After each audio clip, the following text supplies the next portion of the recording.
Josh Ford, anong gawain ng isang babae ang sobrang nakaka-turn off para sa kanya?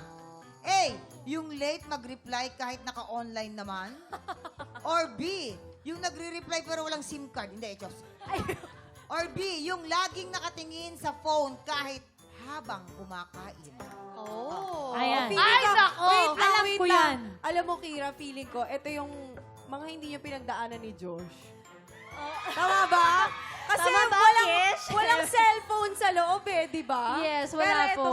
di ba na-turn off siya kasi hindi nagre-reply. Kahit naka-online. Oo. Lame. Actually, sinabi din sa akin yan ni Josh huwag mong gagawin sa iba yung ayaw mo din gawin sa'yo. Tama, Kaya ito pa. kailangan Alright. online ka, Oo. mag-reply ka. Dito tayo. So, I think yun po. Nakatingin sa cellphone habang kumakain. Yes. Charlie! Ano ba, Kia? Charlie! Naku, alam Nakatingin ko! sa cellphone habang kumakain. Hindi na dapat yung Tingnan natin. Alam mo na yan. Kabog o sabog in 5, 4, 3, 2, 1.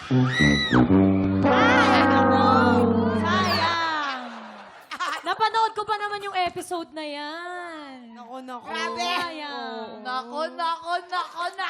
Feeling Ganda ko pa alam rin. Ako, parang lubos na kilala mo na talaga si Josh. Ang ganda Pumuti pa na rin. ba ako, guys? Ang ganda mo! Ang ganda ko ba, guys? Sobrang manika niya! Diyos ko! Feeling ko kaya siya Ay, nasabugan more kasi pa. nga hindi niya yung ginagawa kay Josh. Ako, ayan. Charlie. Pak. Lilibre mo ko, Charlie. Charlie. Mamaya, eme lang. At dahil dyan, ito ang iyong pangalawa.